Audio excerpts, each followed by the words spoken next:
गुरुकुल भी टाइम में आपका स्वागत है यार। और आज हम लोग 12th के इंग्लिश के बुक के बारे में पढ़ेंगे, जिसमें आपका दो सेक्शन है, एक पोएट्री सेक्शन और दूसरा प्रोज सेक्शन। पोएट्री सेक्शन में आपको 10 लेसन पढ़ना है और प्रोज सेक्शन में 11 लेसन पढ़ना है, जिसमें पोएट्री सेक्शन का सबसे फर्स्ट चैप्टर के बारे में आज हम लोग पढ़ेंगे। सबसे पहले हम लोग राइटर इंट्रोडक्शन के बारे में जान लेते हैं। देखिए, सबसे फर्स्ट चैप्टर में आपका sweetest love I do not गो है, जो ये आपका ओल्ड इंग्लिश दिया गया है और मॉडर्न इंग्लिश के अनुसार आपका गो लिखा गया है। इनके लेखक हैं जॉन डॉन। इनके लेखक हैं जॉन डॉन, जिन्हें मेटाफिजिकल पोएट भी कहा गया है और रोमांटिक पोएट भी कहा गया है। Sweetest love I do not गो को मेटाफिजिकल पोएट्री भी कहा गया है। इनका जन्म 1572 इंग्लैंड में हुआ था। कहां हुआ था? इंग्लैंड में। या तो आपका ब्रिटिश भी हो सकता है, लंदन भी हो सकता है एग्जाम में। ये रोमन कैथोलिक फैमिली से बिलोंग करते थे, जो ईसाई धर्म में होते हैं। कौन से धर्म में होते हैं? ईसाई धर्म में। उसके बाद इनका इच्छा था कि एजुकेशन हम ऑक्सफोर्ड यूनिवर्सिटी में ले, लेकिन एडमिशन तो इनका हो गया था, लेकिन इनके जाति के वजह से इनको ऑक्सफोर्ड से बाहर कर दिया गया था, क्योंकि ये एक रोमन कैथोलिक फैमिली से बिलोंग करते थे। जब इनको बाहर किया गया तो ये सोचे कि कुछ हमें पैसे का स्रोत होना चाहिए, क्योंकि अब इनके पास एजुकेशन था नहीं, एजुकेशन तो बीच से ही रुक गया था। तो सोचे कि अब कुछ इनकम का स्रोत होना चाहिए। तो ये एक व्यक्ति से मिले। जो व्यक्ति इनको नवल एग्जीबिशन में क्या किया? नौकरी दिया नवल एग्जीबिशन में। और दो बार इनको पार्टिसिपेट करने का मौका मिला नवल एग्जीबिशन में, और तीसरे में इसका सेक्रेटरी बनाया गया। क्या बनाया गया? सेक्रेटरी बनने के बाद जो व्यक्ति इन्हें नौकरी दिए थे, उनकी एक भतीजी थी जिसका नाम था एनी मोरे। क्या नाम था? एनी मोरे। और जॉन डॉन को इनके घर आना जाना बना रहता था। तो इनके बीच और इनके अंकल के बीच और जॉन डॉन के बीच एक अच्छा संबंध था, और अच्छा संबंध होने के कारण दोनों का आना जाना एक दूसरे के फैमिली में लगा हुआ रहता था। और जॉन डॉन जब इनके घर जाते थे तो ये थोड़ा खूबसूरत ज्यादा थी। क्या थी? खूबसूरत थी, बहुत ज्यादा सुंदर थी। तो जॉन डॉन का ध्यान हमेशा कहाँ रहता था? एनी मोरे पे रहता था। और कि ये दोनों के बीच क्या हो गया? अफेयर हो गया। क्या हो गया? अफेयर हो गया। अफेयर होने के बाद एक दूसरे से बाहर मिलना शुरू कर दिए। अब कुछ दिनों के बाद ये पता चला, अंकल सोचे कि चलो अब ये बड़ी हो गई है, अब इसको शादी विवाह भी कर देना चाहिए। लेकिन जब शादी की बात हुई तो एनी मोरे चाहती थी कि हम शादी किनसे करें? जॉन डॉन से करें। तो जब ये बात फैमिली में चल रही थी कि हाँ शादी विवाह का चर्चा घर में चलना शुरू हो गया था, तो एनी मोरे चोरी चुपके जॉन डॉन से मिली। किससे मिली? जॉन डॉन से मिली। और जॉन डॉन से बात कही कि मेरे परिवार वाले मुझे क्या करवा रहे हैं? शादी करवा रहे हैं। तो जॉन डॉन के पास दो ऑप्शन था, या तो वो क्या कर सकते थे? शादी कर सकते थे, या तो फिर शादी नहीं कर सकते थे। लेकिन यहाँ पे ये रीजन था कि एक तो ऑलरेडी वो कौन से फैमिली से थे? रोमन कैथोलिक फैमिली से। अगर रोमन कैथोलिक फैमिली को ऑलरेडी वहां क्या सब लोग नीचा समझते थे? क्या समझते थे? क्योंकि जनसंख्या बहुत कम था, इसी कारण से ये नीचा समझते थे लोग। और प्लस में क्या था कि अगर ये शादी कर भी लेते थे तो शादी करने के बाद मतलब कि शादी कर लेते, अब खुद से शादी कर लेते तो लोग एक्सेप्ट नहीं करते। और अगर शादी ना भी करते तो एनी मोरे बोली कि अगर शादी नहीं कीजिएगा तो हम जान नहीं रखेंगे। जॉन डॉन सोचे कि चलो इससे अच्छा है कि विवाह कर लेना ही बेहतर है। जॉन डॉन एनी मोरे के लेके भाग गए, लेके फरार हो गए। शादी तो हो गया, लेकिन एक बात याद रखिएगा, जॉन डॉन दो चीजों को अच्छे से जानते थे। एक था क्या? लॉ। एक क्या था? लॉ। और एक था थियोलॉजी। क्या? लॉ और थियोलॉजी। ये अच्छा खासा कानून जानते थे और धर्मशास्त्र जानते थे। जॉन डॉन दो चीजों को अच्छे से जानते थे, लॉ एंड थियोलॉजी। अब देखो, शादी कर लिए, लेकिन कानूनी तौर पे इनका विवाह वैध था, क्योंकि जो भी शादी किए थे, जो शादी करने मतलब कानूनी तौर पे उनका शादी विवाह बिल्कुल परफेक्ट था, और शादी करने के बाद अब इनका नौकरी क्या हो गया था, खत्म हो गया था। क्योंकि जिस थाली में खाए थे उसी थाली में छेद, यानी जिसके घर में नौकरी करते थे, जो व्यक्ति इनको नौकरी दिया था, उसी के भतीजी को लेके क्या हो गए थे, भाग गए थे। अब देखिए नौकरी खत्म हो गया, नौकरी खत्म होने के बाद शादी विवाह के बाद अब इनको क्या चाहिए था, पैसे की जरूरत थी। अब पैसा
हाँ।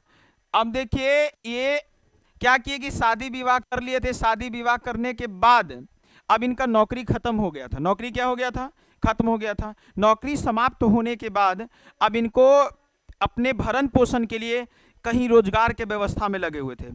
अब देखिए नौकरी समाप्त होने के बाद एक चर्च था जिसका नाम था एंग्लिकन चर्च। क्या नाम था, एंग्लिकन चर्च। और उसके बाद ये एंग्लिकन चर्च को ज्वाइन किए और उसके बाद अपने धर्म का प्रचार प्रसार करना शुरू कर दिए, अपने धर्म का प्रचार प्रसार शुरू कर दिए।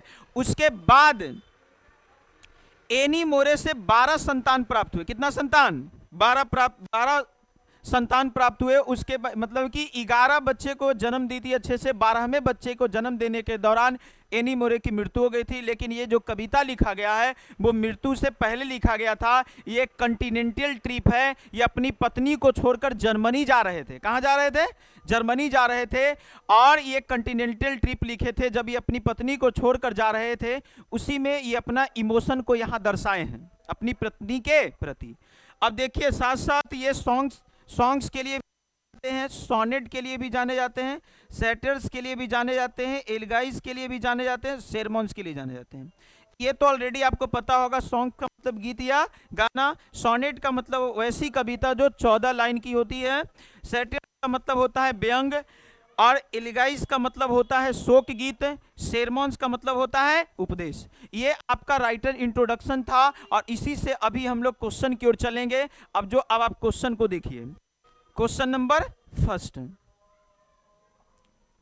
देखिए, John Donne is a dash poet. यहां देखिए नेचर, मेटाफिजिकल, ये देखिए रोमांटिक। यहां देखिए आपके पास दो ऑप्शन है। अभी हम बताए थे कि रोमांटिक भी और मेटाफिजिकल भी, लेकिन याद रखना है जब एग्जाम में मेटाफिजिकल और रोमांटिक दोनों ऑप्शन आपको नजर आए तो सबसे पहले प्राथमिकता आपको मेटाफिजिकल को देना है, रोमांटिक को दूसरे नंबर पे रखना है, यानी आपका आंसर होगा metaphysical.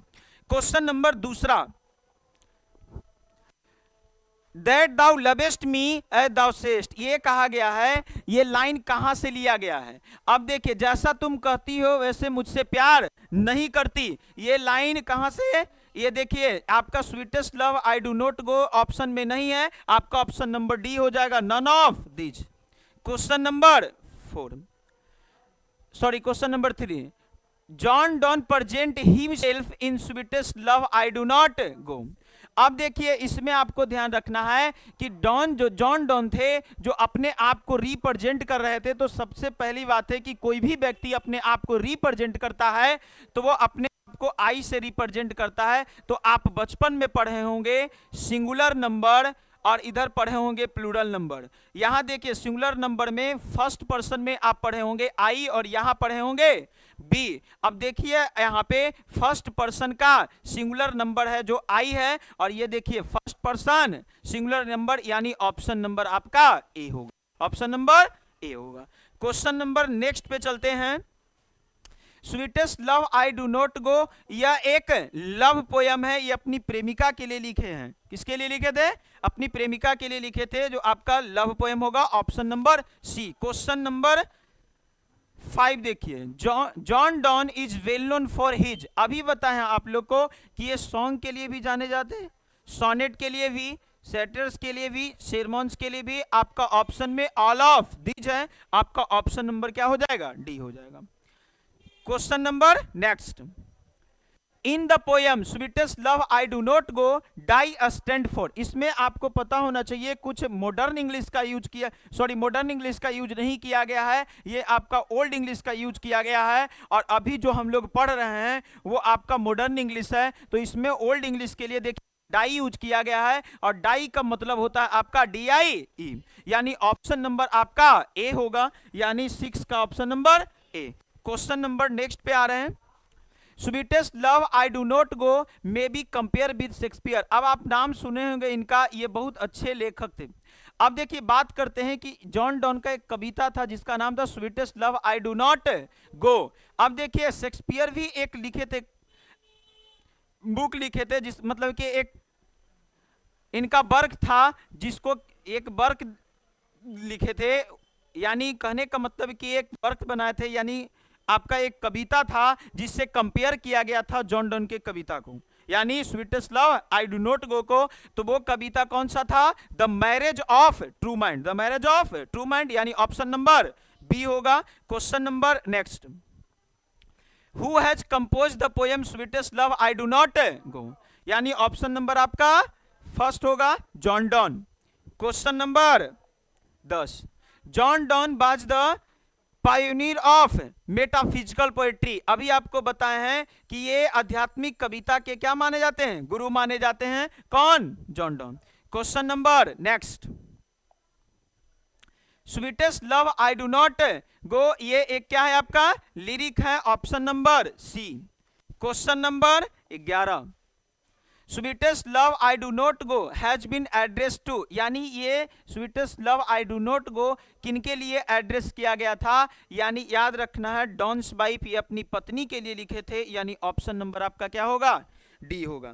Question number next, the occasion of the poem sweetest love I do not go is Donne's. याद रखना है ये जो कविता लिखा गया था वो किस अवसर पर लिखा गया था? तो अभी आप लोग को बताए थे कॉन्टिनेंटल ट्रिप, यानी ऑप्शन नंबर आपका ए होगा।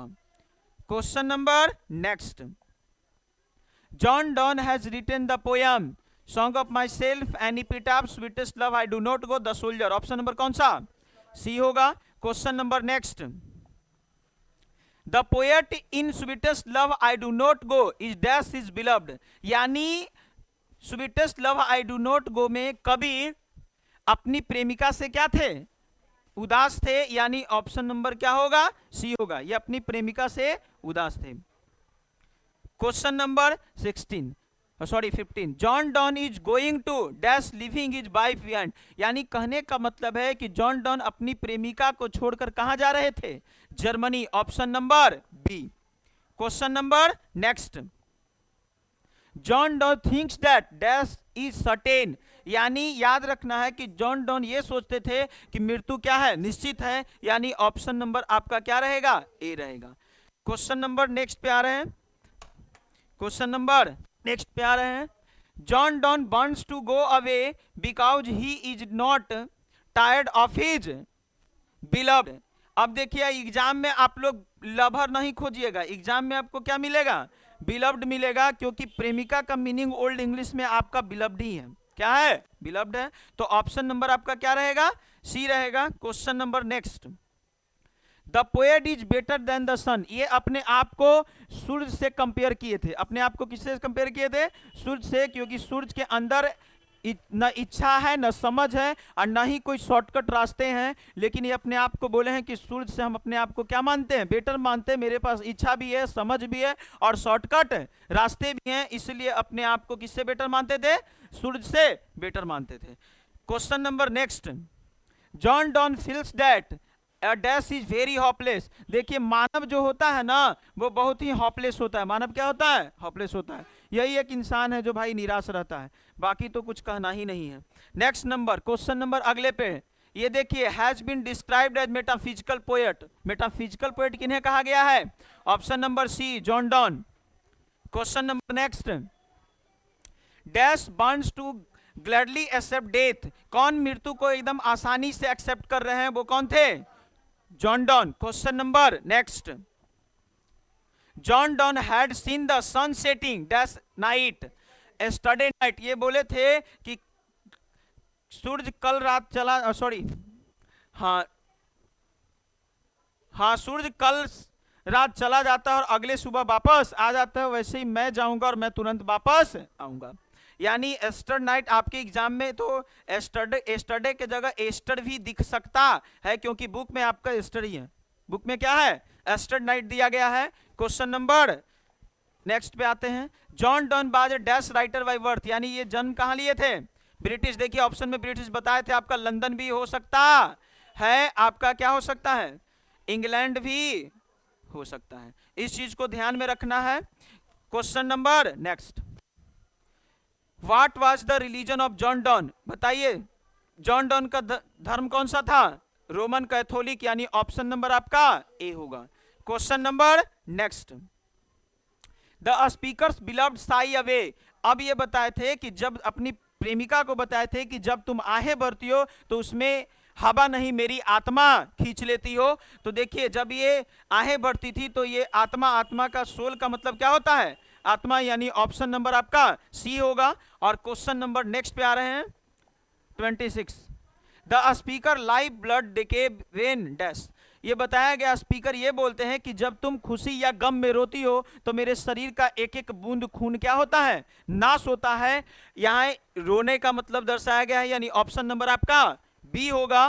क्वेश्चन नंबर, अब ये लास्ट क्वेश्चन था, बाकी आपको अगले सेशन में फिर दिखेगा, यानी नेक्स्ट क्लास में आपको दिखेगा सॉन्ग ऑफ माई सेल्फ। बाकी अगले क्लास में फिर मिलते हैं।